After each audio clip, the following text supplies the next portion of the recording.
안녕하세요. 30대 초반 대구에 살고 있는 여성입니다. 저는 아직 결혼은 안 했고 식구들과 의지해서 오순도순 잘 살고 있어요.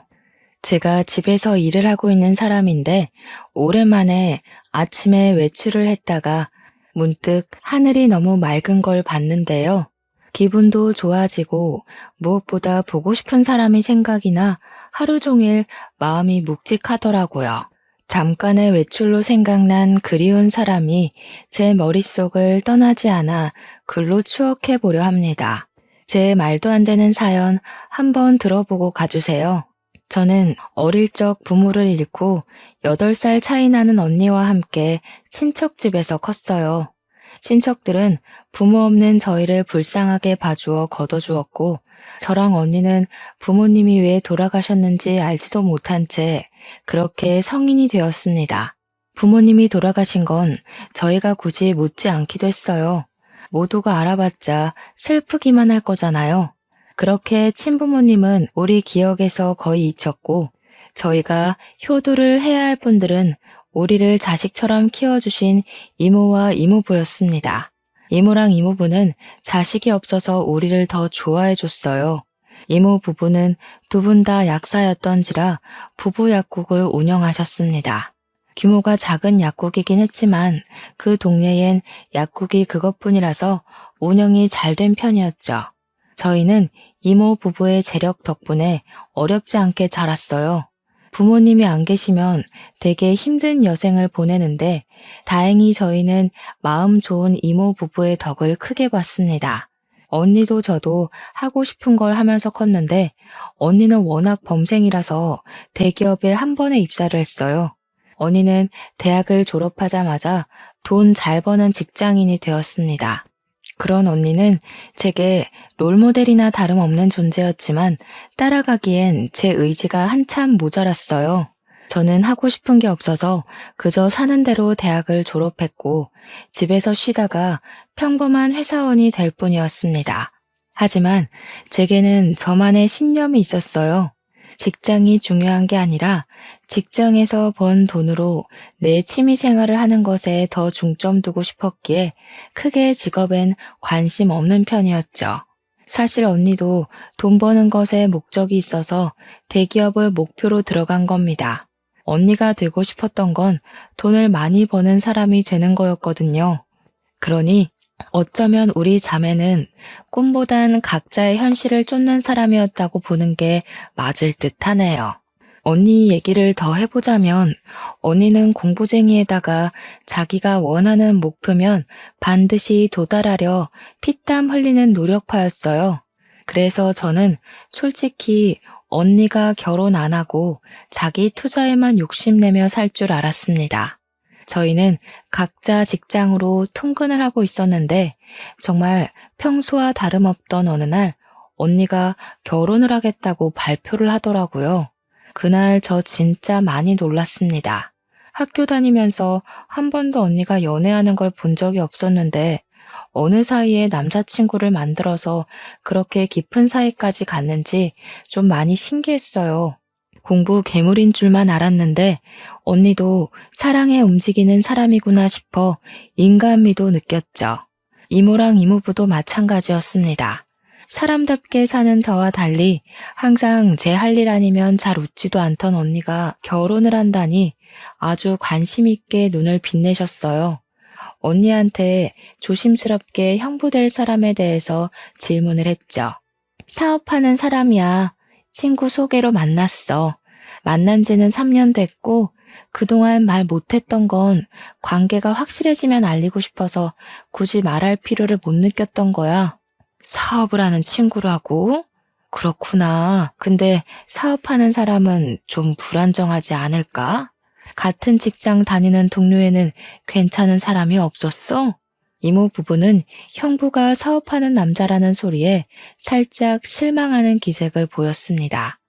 어른이고 부모라면 사업이란 게 안정적이지 않으니 걱정을 할 수도 있는 부분이었죠. 이모는 제법 더 조심스럽게 언니에게 걱정을 했지만 언니는 형부의 능력을 이미 만나는 기간 동안 확인을 해왔고 충분히 인정한다면서 확고한 마음을 내비쳤어요. 그래서 저희 식구는 더 이상 별다른 말을 못했죠. 언니는 워낙 똑부러지고 혼자서 잘하고 잘 사는 사람이기 때문에 결혼도 잘할 거라 우리 식구들은 그렇게 생각했습니다. 언니의 안목까지 믿었던 거죠. 그러나 똑부러진 언니도 실수를 할 수 있는 사람이라는 걸 이번 경험을 통해 알았어요. 아직도 그날의 언니만 생각하면 마음이 찡하게 울립니다. 저희 식구 앞에서 처음으로 환하게 웃으며 행복하게 집을 떠났던 언니는 결혼 생활을 시작한 지 불과 2년 만에 싸늘한 주검이 되어 우리 곁으로 돌아왔어요. 영안실에서 언니를 마지막으로 본 그때의 모습이 또 한 번 제 뇌리를 지나가네요. 당시 형부한테서 언니가 스스로 극단적인 선택을 했다는 소식만 전달받고는 아무런 앞뒤 상황 전혀 모른 채 장례식장으로 달려갔었습니다. 심장이 너무 빨리 뛰었고 장례식 입구를 보자마자 눈물이 터져 나왔어요. 이미 장례식 문턱을 넘어가면서도 저는 사실이 아니길 바랐습니다. 하지만 믿을 수 없게도 형부가 기다리고 있는 빈소에는 언니의 영정사진이 세워져 있었어요. 너무 놀란 저는 발걸음을 뗄 수가 없었습니다. 이미 울면서 뛰어오느라 눈이 다 부었는데 그 자리에서 또 한 번 눈물을 터뜨리며 입을 틀어 막았었네요. 오랜만에 보는 언니 얼굴을 이렇게 영정사진으로 마주하게 될 줄은 몰랐습니다.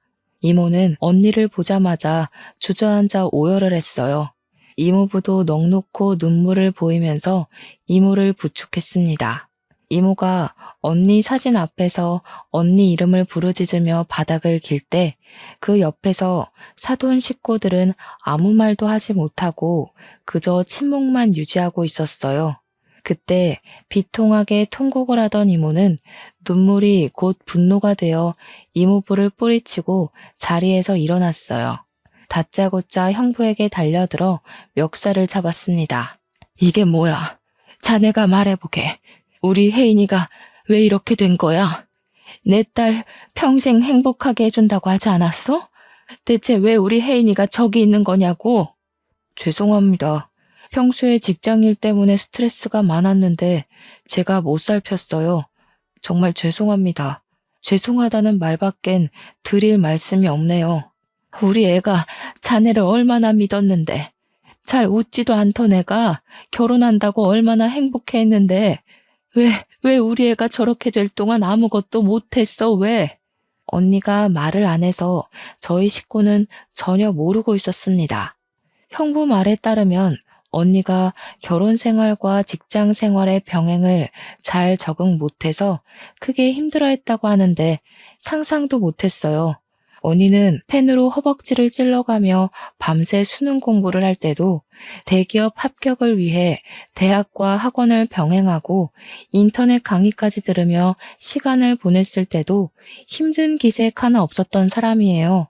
쉬엄쉬엄 하라는 이모 말에도 체력이 남아 돈다며 오히려 이모랑 이모부의 걱정을 안심시켜주던 언니였습니다.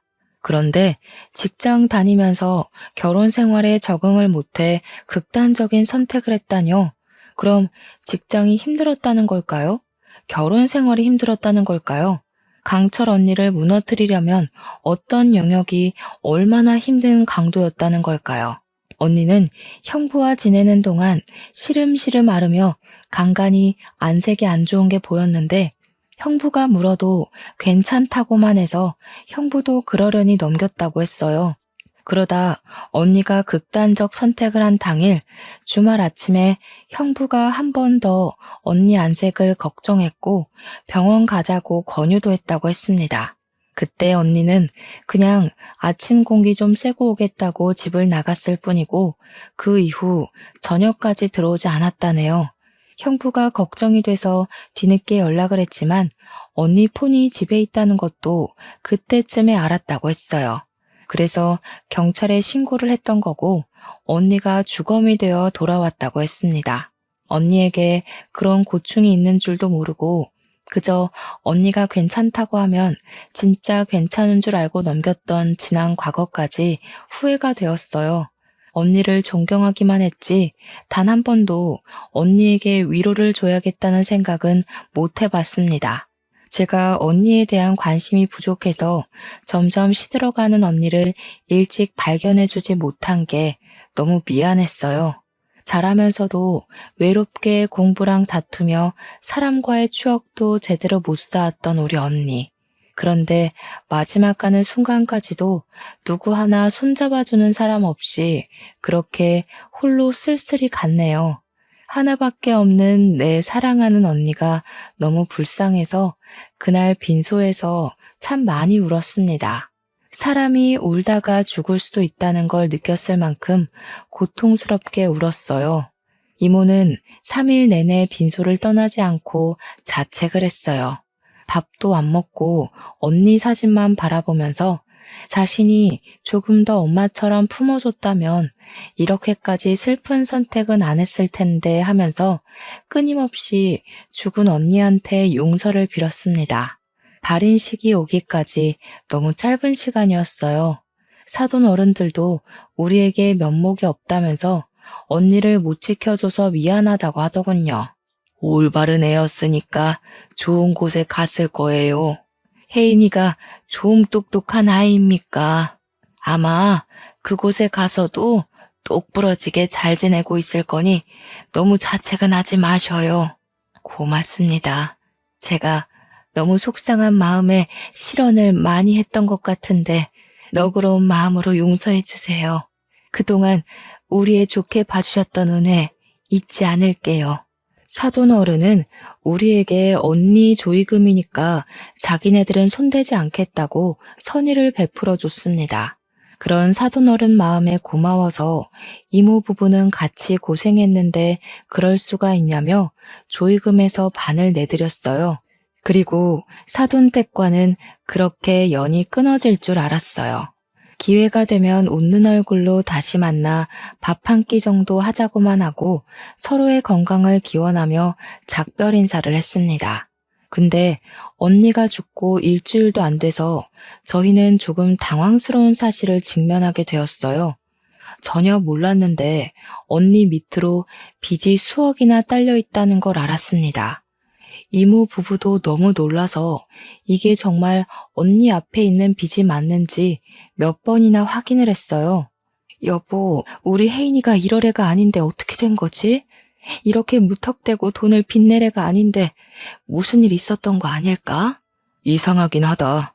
우리가 주는 용돈도 교재 사는 거 아니면 손도 안 대던 앤데 박서방은 뭐 아는 게 있으려나? 많이 이상했습니다. 이모 말대로 언니는 절대 빚을 낼 사람이 아니에요. 근데 대체 뭐가 아쉬워서 이렇게나 큰 돈을 빚냈던 걸까? 형부도 사업을 하고 있었고 언니도 대기업 팀장으로 승진해 돈도 더 많이 벌고 있었는데 말이죠. 또 집이 없는 것도 아니고 애가 있는 것도 아니었는데 대체 왜 이렇게 많은 빚을 낸 건지 아무리 고민해도 이해가 안 되었습니다. 언니가 워낙 자기 얘기를 안 하니까 이래저래 추측도 어려웠어요. 그러나 우리 식구가 몰랐던 고충이 있는 건 확실한 것 같더라고요. 단순히 직장과 결혼 생활 병행 때문만은 아닐 수도 있겠다 싶은 생각이 들었어요. 그래서 한날 제가 형부한테 전화를 걸었습니다. 형부, 언니가 직장 일이랑 결혼이랑 같이 감당하는 걸 힘들어했다고 했잖아요. 혹시 언니가 투잡 준비하고 있었어요? 언니 밑으로 빚이 13억이나 있더라고요. 알고 계셨나 해서요. 오, 그래? 몰랐는데? 세상에나 13억 적은 돈 아닌데 언제 그렇게 큰 돈을 빌렸지? 그것 때문에 그렇게 얼굴빛이 안 좋았구나. 아니, 어쩌다가 그렇게 많은 돈을 빚냈대? 모르겠어요. 저희 언니 워낙 돈 안 쓰는 거 형부도 알잖아요. 함부로 도전 같은 것도 안 하는 사람인데 어쩌다가 이런 건지. 일단 알겠어요. 형부도 뭐 들은 거 없다는 거네요. 제가 알아볼게요. 언니 사정을 걱정하는 것과 별개로 우선 저희 집은 그날로 언니 빚 때문에 집안이 파산나 버렸습니다. 이모 부부는 잘 되던 약국까지 팔아넘겨야 했고 갖고 있던 집값 높아서 집까지 팔아 빚을 메꿔야 했어요. 그 덕에 빚 반은 줄일 수 있었습니다. 이미 너무 많았던 빚은 반이 줄어도 생계에 위협될 만큼 많았어요. 이모 부부는 급하게라도 돈을 벌기 위해서 많은 나이에 남의 약국 밑에 들어가 일하게 되었습니다. 두 분 같이 하는 모습이 보기 좋았는데 돈 때문에 결국 뿔뿔이 흩어지게 된 거죠.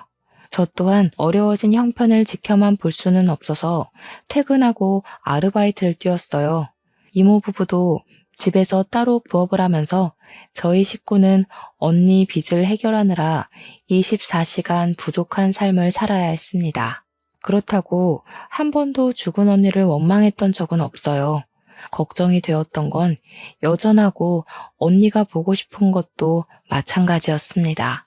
바쁘게 사는 게 너무 버거웠지만 한편으론 언니의 대단함을 또 한 번 느끼기도 했어요. 저희 언니야말로 늘 24시간 부족하게 살아온 사람이었거든요. 그 덕에 언니의 모든 시간은 전부 언니의 커리어가 되었고요.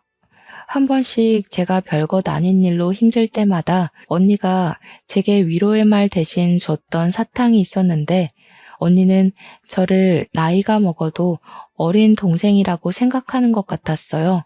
그게 다 늙어서는 그게 한 번씩 꼰대처럼 보여서 내가 앤 줄 아냐고 언니한테 틱틱거리기도 했는데 언니가 죽고 나니까 저는 나무였고 언니는 제게 숲이 되어준 든든한 존재였다는 걸 알겠더군요. 언니가 그렇게 떠나고 난 후 언니가 보고 싶어서 못 견딜 것 같아 언니 물건은 일체 건드리질 않았었는데요. 작은 집으로 이사를 오면서 포장해왔던 언니 물건이 제 방에 있었거든요. 차마 박스를 다시 열어보진 못하고 있었는데 그날은 한번 생각난 김에 열어봤어요. 언니가 제게 하나씩 줬던 사탕도 함에 들어있더군요. 그렇게 언니가 남겨두고 간 유품을 묵묵히 살펴보던 중 갑자기 생각난 게 있었어요. 언니 유품이 우리 집에만 있는 게 아니라 신혼집에도 있다는 것이 떠올랐습니다. 혹시 정리라도 해버렸을까봐 급히 형부한테 연락을 넣었는데 형부가 전화를 안 받더라고요. 그래서 그냥 바로 집을 찾아갔어요. 다행히 형부는 이사를 안 간 것 같았습니다. 제가 아파트로 들어가기 전 형부를 봤거든요. 형부는 벤치 흡연구역에 앉아서 흡연 중이었습니다. 근무 시간인 줄 알았는데 그날은 쉬는 날이었는지 대낮에 형부가 운동복 바람으로 앉아있더라고요. 근데 왜 제 전화를 안 받았는지는 모르겠네요. 일단 저는 다가가서 형부를 부르려고 했어요. 가까이 가니까 형부가 누구랑 통화를 하고 있길래 걸음소리를 줄였습니다.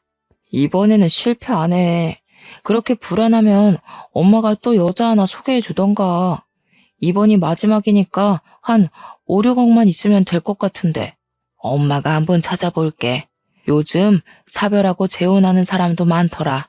순진한 애들로 알아봐 주긴 할 건데 그렇다고 마음 가볍게 먹지 마. 남의 등 처먹는 게 어디 쉬운 일인 줄 아니? 지금 봐라. 괜히 애가 죽어버려선 우리 다 좌불안석이었잖아. 내가 진짜 그땐 숨 막혀 죽는 줄 알았다. 다음 여자는 안 죽게 할게. 한 번 당했으니까 두 번 실수는 안 하지. 근데 좀 많이 멍청한 애로 부탁해. 여자가 똑똑하니까 너무 피곤하더라. 알았어. 근데 엄마가 시킨 건 했어? 혜인이 신분증이랑 도장 불태우라고 했잖아. 갖고 있으면 발목 잡혀. 마땅한 장소 못 찾겠으면 엄마한테 말해라. 어디 절에 가서 태워버리게. 듣고 저는 꼼짝도 못했습니다. 대체 이게 무슨 소리일까 생각 많이 했어요. 하지만 도통 제 상식으론 당장 결론 내릴 수 있을 만한 발언들이 아니었습니다. 저는 결국 형부에게 달려들려다 말고 급히 숨어버렸어요. 그렇게 통화는 그냥 그대로 끝이 났는데 제가 나무 뒤에 숨는 바람에 형부가 혼잣말로 중얼거리는 것까지 듣고 말았는데요. 아, 겁나 똑똑한 년. 나 난감하게 만들려고 머리 많이 썼네. 아니지, 멍청한 건가? 지네 가족 거짓골로 할 것까진 생각 못한 거 보면. 형부는 혼자 낄낄대더니 담배를 끄고 다시 집으로 올라갔습니다. 이전에도 언니 죽음에 뭔가 의문이 있다고 생각은 했으나 알아내지 못했었어요. 그런데 형부 통화를 듣고 나서 그 부분에 대해 100% 확신이 들더군요. 왠지 그런 형부 모습을 동영상으로 찍길 잘했다는 생각을 하면서 저는 언니 유품 정리는 일단 뒤로 하고 그대로 집으로 돌아왔어요. 그렇게 방구석에 박혀 있는데 내내 형부랑 안싸돈의 목소리가 제 기분을 찝찝하게 만들었습니다.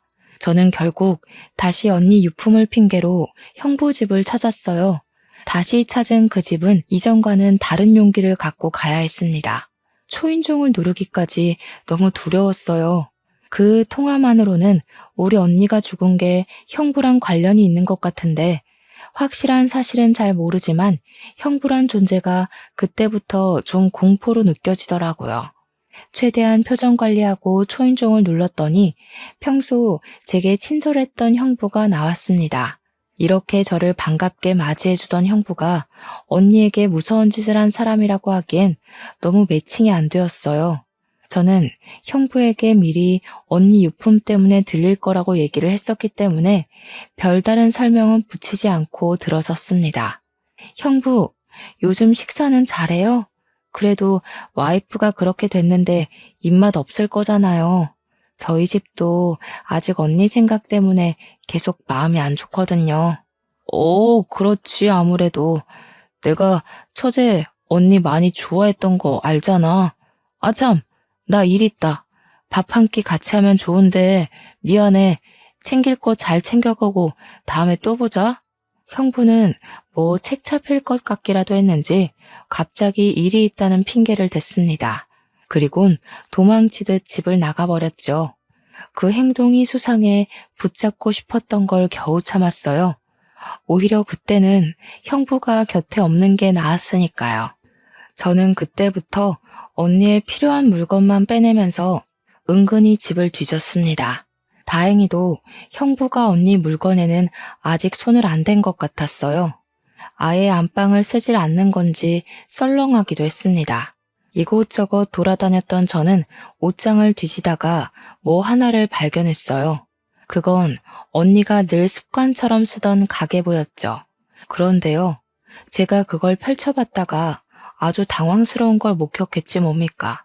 언니 가계부에 결혼 생활을 시작하고 2개월부터 해서 언니 죽음 직전까지 정신병원 방문 기록이 적혀 있더라고요. 그리고 그 페이지들 사이에는 우울증 진단서까지 꽂혀 있었습니다. 형부 말대로 직장과 결혼 생활 병행이 힘들어서 그랬던 걸까요? 대체 무슨 일을 겪었길래 병원을 갔을 정도로 정신질환까지 앓았던 걸까요? 그렇잖아도 언니 죽음에 의심을 품고 있는데 언니의 사망 당월 페이지에 남편과 사돈댁이 죽이고 싶게 밉다는 짧은 문구까지 적혀 있는 걸 보고 또 형부의 통화 내용이 떠올랐습니다.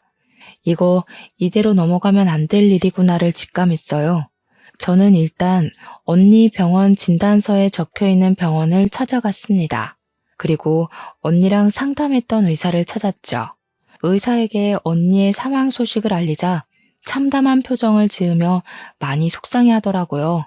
도대체 언니가 결혼이랑 직장 때문에 얼마나 힘들어했던 거예요? 어느 부분에서 힘들었대요? 꼭 좀 말씀해 주세요. 아무래도 저희 언니가 직장이랑 결혼 힘들다고 그렇게 갈 사람은 아닌 것 같아서요. 그게 무슨 소리예요? 혜인 씨가 그렇게 말씀하시던가요? 아니요, 형부한테서 들었어요. 사돈 쪽에서 전부 언니가 그렇게 갔다고 얘기해줬거든요. 역시 아닌 거죠? 도대체 언니한테 무슨 일이 있었던 거예요? 제 입에서 형부 소리가 나가니 의사가 얼굴색이 싹 변하면서 사색을 표현했습니다. 그러면서 의사가 아무래도 확실히 우리 언니가 억울하게 생을 마감한 것 같다고 솔직하게 있었던 일들을 말해주었는데요. 그 내용은 너무나도 충격적이었고 다시금 떠나간 언니를 떠올리게 했습니다. 그리고 그 자리에서 저를 또 울게 만들었죠. 의사 말은 이랬습니다. 형부가 결혼을 하고 한 달 만에 하던 사업을 접고 다른 사업을 시작했대요. 그 사업이 심심하니까 금방 접고 다시 다른 걸 시작했고 또 접고 또 시작하고를 반복하며 살았다고 했습니다. 어떻게 형부가 돈 많이 드는 사업을 금방 하고 금방 접고 할 수 있었냐 하면 이게 바로 저희 언니 죽음과 관련이 되어요. 형부가 언니 몰래 언니 이름을 달고 돈을 빌렸기 때문이었죠. 하지만 똑똑한 언니한테 형부는 머지않아 그 사실을 바로 들켰다고 했습니다. 근데 언니가 그걸 그냥 넘어갔대요. 그 돈이 무려 15억이나 되었다고 하셨습니다. 그러니까 형부가 철딱서니 없는 애처럼 이런저런 사업에 손 담가볼 때 언니 혼자서만 집안 생활비부터 형부가 달아놓은 빚을 대신 갚아갔다는 겁니다. 그것 때문에 언니랑 형부랑 하루가 멀다 하고 싸우기까지 했는데 그 와중에 형부는 잘한 것도 없으면서 자존심 상한다고 언니에게 손찌검도 했었다네요. 의사가 처음에는 신고하자고 언니를 설득했대요. 그런데 언니가 우리 집에 알려지면 자기가 짐이 되는 격이니 그게 싫어서 버틸 때까지 버틴 거라고 하더군요. 그게 골마서 결국 우울증세로 이어졌고 그렇게 참았던 게 2년이라고 했습니다. 언니는 실제 중증 우울증 환자였다고 합니다. 중증 우울증 환자는 언제 목숨을 포기해도 이상하지 않을 증세거든요. 이런 상황에서 더 충격적인 건 사돈댁의 태도였습니다. 언니가 형부의 짓거리를 사돈에게 말했었는데 사돈 쪽에서 어쩌라는 식의 반응이 나왔다네요. 순 헛똑똑이었던 스스로를 탓하라면서 자기 인생은 자기가 잘 책임져야 되는 거라고 남 탓하지 말랬답니다. 어떻게 우울증이 있는 사람을 그렇게 질책하고 함부로 할 수가 있단 말입니까? 의사의 말을 종합해보면 사실상 언니를 죽인 사람은 형부랑 사돈댁이라는 거 아닌가요? 언니가 우울증인 거 알았다고 하는데도 그런 사람을 방치하고 빚만 내서 죽음에 이르게 한 거잖아요. 우리 언니가 왜 죽었는지 다 알고 있었으면서 뻔뻔하게 장례식에서 눈물을 보였던 거예요. 저희 손을 잡으면서 언니가 좋은 곳에 갔을 거라고 얼굴에 철판 깔고 위로하던 사돈들 모습이 떠오르자 저는 참을 수 없이 화가 났습니다. 모든 걸 알고 주체할 수 없을 만큼 화가 난 저는 이대로 둘 수 없어 당장 법조인을 찾아갔어요. 의사 동의를 받고 녹음했던 내용을 들려주며 상담을 받았습니다. 인감도장이나 신분증을 훔친 사실을 입증할 수 있으면 사기죄와 사문서 위조죄로 고소할 수 있다고 하길래 저는 형부랑 안사돈이 통화하던 영상을 보여줬어요. 다행히 증거 채택이 가능할 것 같다고 하더군요. 그리고 저는 이 사실을 이모 부부에게 전달했어요. 이모 부부도 저처럼 꽤나 충격 먹으면서 머리 끝까지 화를 냈고 불쌍한 우리 언니가 생각나 눈물을 보였습니다. 내가 이놈들 싹 다 죽여놓을 거야. 어떻게 사람이 그렇게까지 버러지 같을 수가 있어? 그래놓고 우리 딸 조의금까지 받아가? 우리 혜인이 어떡하니? 불쌍해서 어떡해? 내가 정말 그놈들 머리털을 싹 다 뽑아버려야지. 우리 딸 억울하게 간 만큼 똑같이 울게 만들 거야. 지옥이 뭔지 내가 보여줘야겠어. 그렇게 저희는 무작정 사돈 어른이 일하고 있다는 부부 심리 상담센터를 찾아갔어요. 직업도 참 그 사람들한테 안 어울리는 옷이 아닙니까? 우리 언니를 죽게 하고 자기 아들과 사별시켜 놓은 사람들이 부부들을 대상으로 상담을 한다는 게 웃기잖아요. 여길 찾은 고객들은 여기 상담사들이 살인자인 줄도 모를 텐데 한시라도 당장 제가 알려주고 싶었어요. 그런데 더 어이없는 건 뭔 줄 아시나요? 처음 언니가 결혼 약속만 했을 때 제가 언니 따라 사돈 만나러 가는 길에 이 센터를 와본 적이 있었거든요. 그때는 딱 봐도 운영하기 힘든 만큼 센터 사정이 어려워 보였어요. 근데 다시 찾아간 센터는 그새 좋은 곳으로 이전을 하고 리모델링까지 했더라고요. 완전 TV에 나와도 될 만큼 고급지게 바뀐 거 아니겠어요? 남의 집 초상 내놓고 자기네들은 기다렸다는 듯이 살림을 피다니 너무 안 봐도 비디오인 수준이었습니다. 사돈댁이 원래 우리 집보다 형편 안 좋았거든요. 저희는 약국하던 집안이라 부유했으나 형부네는 형부가 사업을 한다고 했는데도 저희보다 어려웠어요. 형부 집안 배경은 기본적으로 평민보다 못한 수준밖에 안 되었던 걸로 압니다. 그래서 사돈댁 센터는 인터넷에 검색도 안 될 만큼 팔이 날렸었거든요. 제가 그때 사돈 사업장이라고 알려주는 언니의 말을 듣고 잠깐 결혼을 고심해보라 슬쩍 말을 던져보기도 했는데요. 언니는 사람이 어디 돈뿐이냐고 적당히 살고 적당히 좋은 마음이면 그걸로 충분히 잘 살 수 있다길래 그때도 언니 의견에 지지만 했었죠. 지금 생각해보면 좀 더 고집해서 말려줄 걸 그랬습니다. 아니, 완전 진상을 부리면서 언니에게 매달렸을 걸 그랬어요. 어쨌든 그렇게나 쪼들렸던 사람이 갑자기 이렇게 사업을 일으킬 만한 돈이 어디 있었겠습니까? 더군다나 형부도 사업을 그 모양 그 꼴나고 있었잖아요. 사돈 어른들이 형부한테 돈을 받았을 리는 없고 당연히 돈 나올 곳은 한 곳밖에 없지 않겠어요? 바로 우리 언니겠죠. 우리 언니 목숨을 앗아간 돈으로 지네들 밥줄이나 키우고 있었다는 게 너무나 열이 받았어요. 그 사실까지 알고 그 센터를 찾아갔기 때문에 이모부는 센터의 번지르르한 입구를 보고 더 화가 났고 문 옆으로 세워진 화분을 전부 발길질에 깨트려 버렸습니다. 무작정 안으로 들어갔더니 직원이 바깥 소란을 알고 당황해서 무슨 일이냐고 저희를 막더군요. 살인미수죄 공모로 같이 조사받고 싶지 않으면 비키세요. 그리고 지금부터 그쪽들이 모시는 상사 수준이 어떤지 잘 보시고 하루빨리 이직하시는 게 좋으실 겁니다. 오늘부로 여기 문 닫을 거거든요. 저는 직원들을 뿌리치고 당장 사돈 어른들을 찾았습니다. 그마저도 제가 찾아 나서는 게 싫어서 당장 기어 나오라고 소리를 쳐버렸어요. 그러니 당연하게도 사돈 어른들이 상담하다 말고 튀어나오더라고요. 어머나 세상에, 혜인이 동생 아니니? 여기서 뭐 하는 거야? 다짜고짜 와서 민폐야? 뭐 하는 거긴요. 우리 언니 죽인 살인자 두 분한테 따지러 왔죠. 와, 너무 웃긴다. 지금 부부 상담해 주시는 거예요? 자격 있어요? 우리 언니랑 형부 사별시킨 사람들 아니세요? 아, 이분들도 다 사별시키려고요? 여기 부부 화합이 아니라 부부 사별이 목적인 곳인가 보죠? 뭐야? 갑자기 찾아와서 밑도 끝도 없이 무슨 행패야? 경찰에 신고하기 전에 당장 나가. 감히 누구를 모욕하려고? 안사도는 얼굴이 시뻘개져서 제게 목청을 높였어요. 직원한테 당장 경찰에 신고하라고 지시하면서도 돈 주는 고객들을 지키고 싶었는지 상담실에 들어가 계시라고 억지 웃음을 짓더군요. 거기다 대고 제가 말해줬죠. 이 사람들의 진실을요.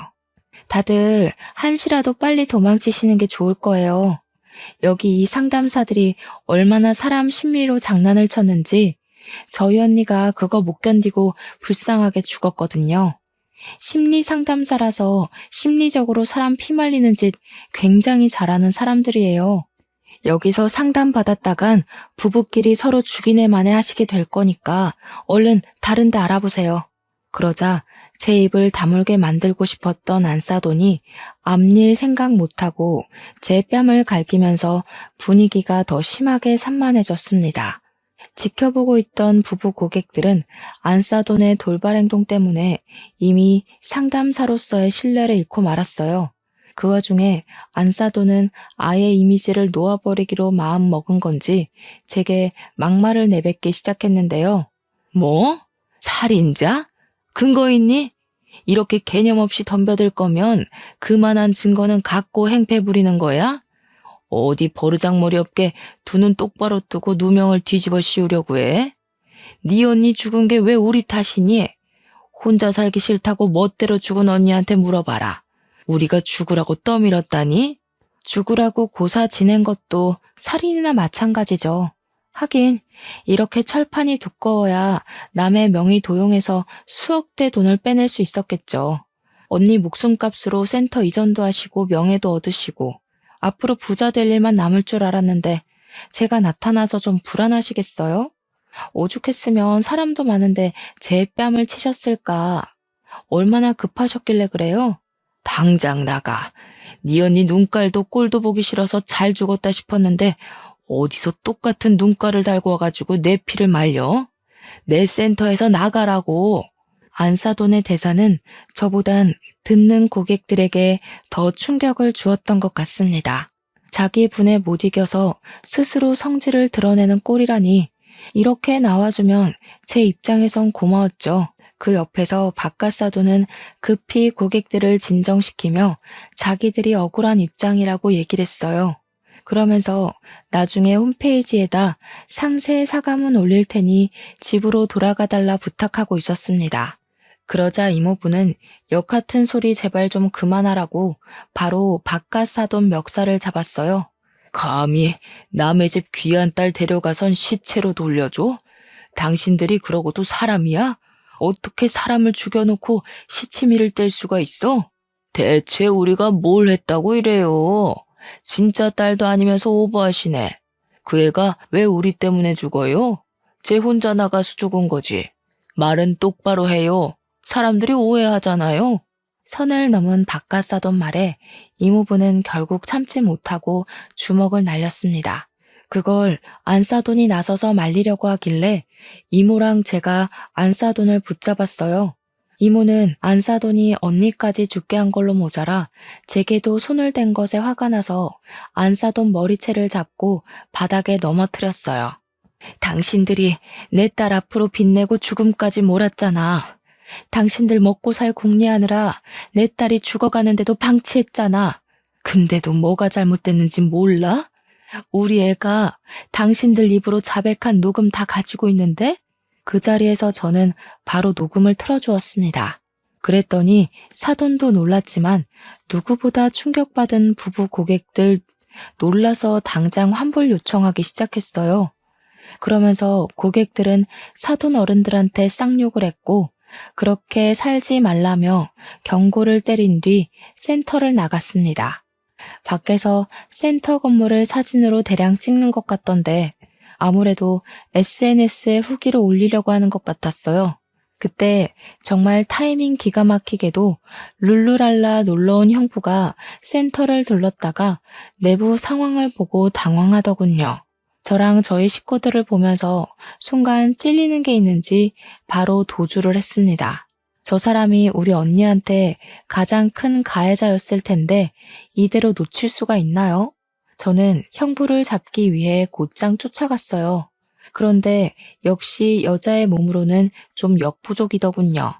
할 수 없이 바로 경찰에 신고를 했지만 경찰이 오는데 10분이나 걸리는 바람에 이미 도주한 형부는 당장 잡지 못했습니다. 하지만 저는 형부와 사돈 가족들을 전부 사기죄로 고소 진행부터 했어요.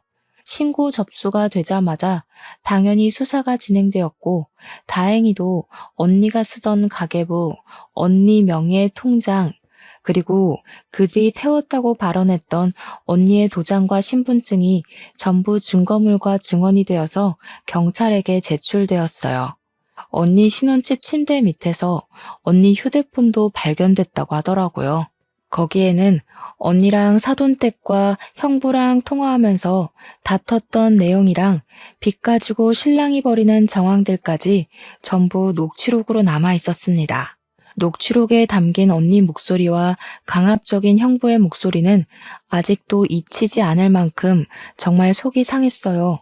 형부는 언니 몰래 명의를 도용했다가 언니에게 들키고 나서는 사죄하긴커녕 더 과감하게 나왔더라고요.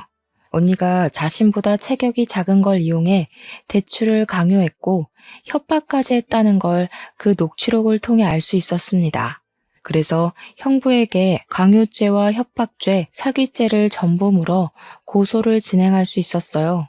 더불어서 우리 언니가 거절하지 못하도록 시댁에서 단체로 매출을 강요했다는 사실까지 밝혀졌는데 그 대출받은 재산을 전부 시댁을 위해 사용했다는 점에서 특수 협박죄로 형사처분도 가능했습니다. 형부는 결국 징역 5년의 처벌을 받게 되었죠. 직접적인 가해자는 형부였다고 하더라도 사돈 가족들에게는 죄가 없겠습니까? 우리 언니가 자살을 선택하도록 몰아간 죄를 반드시 묻고 싶었어요. 그래서 사기 공범죄로 형사 및 민사소송까지 진행했으나 언니가 시댁에 의해 대출 강요를 받았다는 직접적인 증거는 부족했습니다. 그래서 징역까지 안 되고 그저 200만 원의 벌금형으로 끝나고 말았죠. 하지만 저는 형부 하나만 골로 보낸 걸로 만족하지 못했어요. 우리나라 법이 그렇다는데 제가 법으로 뭘 더 할 수 있었겠습니까? 해서 저는 지역 카페와 맘카페에 이 사실을 전부 공표해 줬습니다. 우리 친언니를 죽음으로 몰아간 사돈이 현재 땡땡시에서 부부 상담센터를 운영하고 있다는 내용으로 우리 집 사정을 구구절절 상세히 기재했고 그걸 인터넷에 뿌려버렸어요. 물론 명예훼손을 받을 수 있겠지만 범죄자 가족 주제에 남의 부부관계를 상담해준다는 게 말이 안 되지 않습니까? 이 소식을 전해 들은 카페 회원들은 다 같이 분노를 해주었습니다. 역시 엄마들의 힘은 대단한 건지 사돈댁 일이 소문나는 건 정말 삽시간이었어요. 그렇게 지역신문에도 제보가 되면서 그 부부 상담센터는 또다시 본래 모습처럼 파리만 날리게 되었고 적자가 나서 2달 만에 폐업을 하게 되었습니다. 맘카페 회원들은 다 같이 그 부부 상담센터에 찾아가 따지려 했으나 이미 폐업을 해버려서 더 이상 죄를 묻지 못했어요. 사돈댁은 일이 제법 커지고 더 이상 사회가 손가락질하는 그 압박을 견디기 힘들었는지 저희 식구에게 사과를 하고 싶어 했나 봅니다. 제 전화번호는 또 어떻게 알아낸 건지 모르는 번호로 전화가 왔더라고요. 저는 그게 사돈댁인 줄도 모르고 받았더니 그 카랑카랑한 목소리로 제 뺨을 치던 아줌마라서 그냥 끊어버리려고 했거든요. 아니 아가씨, 잠깐만 내 말 좀 들어봐요. 우리가 꼭 아가씨랑 사돈댁한테 이 말을 해야 될 것 같아서 애타게 찾았어요. 미안해요. 혜인이 일은 우리가 평생 사죄하면서 살게요. 그러니까 제발 우리 좀 용서해줘요. 요즘 이상한 방송국까지 찾아와서 집 밖도 못 나가고 있어요. 이제 와서 존댓말 쓰는 것도 웃기네요. 겨우 그 정도로 못 살겠어요? 우리 언니는 그쪽들한테 시달리면서 2년이나 숨막혀 하다가 떠났어요. 뭐 얼마나 지났다고 벌써 죽겠다 소리를 해요? 당신들 벌 받는 거 이제 시작일 뿐이고 우리 언니가 용서했다고 내 꿈에 나타날 때까지 평생 언니보다 더한 고통 받으셔야 될 겁니다. 저는 그래도 전화를 끊어버렸고 수신 차단을 했어요. 우리 언니 죽음은 이런 불장난 같은 가벼운 사과로 넘어갈 문제가 아닌데 어쩜 저들은 사과하는 방법조차 모르는 걸까요?